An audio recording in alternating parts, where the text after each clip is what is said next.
전 세계에서 가장 가난한 노인이 많은 나라, 또 전 세계에서 자살률, 참 말하기 그렇습니다. 자살률이 가장 높은 나라.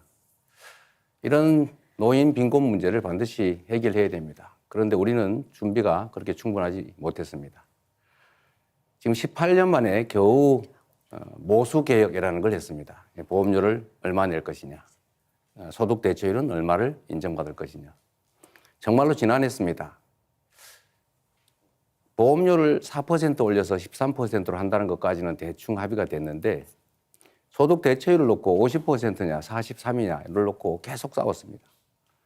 제가 윤석열 대통령을 만나서 직접 담판도 해보려고 했는데 제가 국민의힘이 제안하는 바대로 44%를 받겠다라고 했는데도 그걸 거부했습니다. 결국은 43%로 저희가 합의했습니다.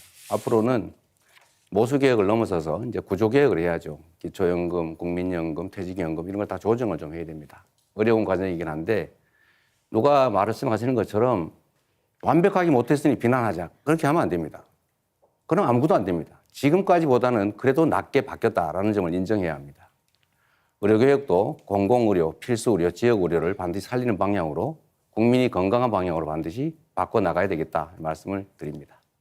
이번 의정 갈등으로 많은 어려움을 겪으신 국민 여러분, 또 환자 여러분, 또 의료진 여러분, 모든 분들에게 진심으로 죄송스럽다는 말씀을 올립니다.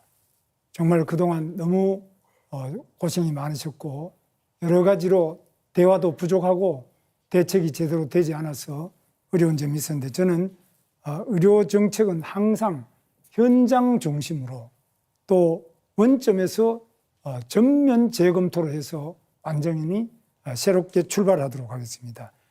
의사 선생님들과 환자 또 전문가 목소리를 충분히 받아들일 수 있도록 미래의료위원회를 취임 즉시 구성해서 대화의 창구를 만들겠습니다.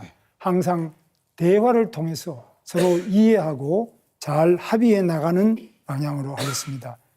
기존 의대 정원 방안은 물론 지역의료 필수 의료까지 과학적 근거와 사회적 합의에 기반해서 재검토를 하겠습니다. 그리고 두 번째로 국민연금 개혁이 문제가 있는데 청년의 반발이 큽니다.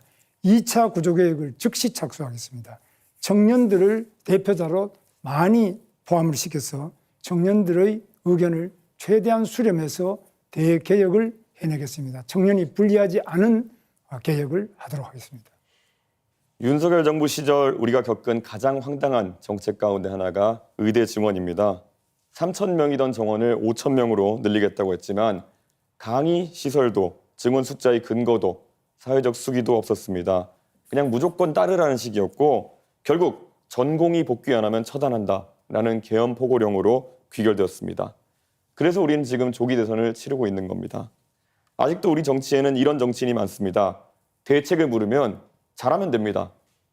라는 말만 반복하고 비판하면 극단적이시군요. 하는 공격으로 덮으려 합니다. 무지성, 비과학, 비합리. 파란 옷을 입은 또 다른 계엄 세력입니다. 연금개혁도 마찬가지입니다. 구조는 손도대지 않고 숫자만 바꾼 가짜 개혁으로 사회 초년생에게는 평생 5천만 원 가까운 부담을 떠넘기고 기성세대는 더 가져가는 밀실 합의를 하고 말았습니다. 여기에 문제 제기했더니만은 세대 갈등을 조장한다면서 또 적반하장으로 나옵니다. 저는 이미 신연금과 구연금의 분리, 신뢰 회복을 통한 단계적 의료 개혁안을 제시한 바 있습니다. 우리 사회의 많은 개혁은 정치 개혁으로부터 출발합니다. 국민 여러분, 점진적인 개혁을 통해 대한민국을 한 단계 업그레이드 시키겠습니다. 저 이준석이 해내겠습니다. 네, 국민 여러분 매우 좀 혼란스럽긴 하죠. 대한민국은 이미 초고령 사회에 진입했습니다. 65세 이상 어르신이 1,000만 명을 넘어섰지만 아직도 많은 어르신들이 빈곤과 고립 속에 고통을 받고 있습니다. 이제 돈보다 생명이 우선하는 돌봄 복지국가 시대를 열겠습니다. 첫째, 지자체 통합 돌봄 책임제와 간호간병 통합 서비스를 전면 확대해서 무상돌봄, 무상간병을 실현하겠습니다. 둘째, 군복무 전 기간을 연금기간으로 인정하고 자녀 출산 시 출산육아 크레딧으로 자녀 한 명당 24개월의 연금 기간을 인정하겠습니다. 셋째, 프리랜서, 자영업자와 같은 지역 가입자의 보험료를 50% 지원하고 기초연금을 월 70만 원으로 인상하겠습니다. 넷째, 의료비 100만 원 상한제 도입과 500병상 규모 공공병원 100개 확충으로 전국 어디서나 안심하고 치료받을 수 있는 보건망을 구축하겠습니다. 국민 한 사람 한 사람의 존엄을 지키는 것이 바로 국가의 사명입니다. 돈보다 생명이 우선인 나라, 돌봄과 존엄이 보장되는 나라, 저 권영국이 끝까지 책임지고 실천하겠습니다. 네, 감사합니다.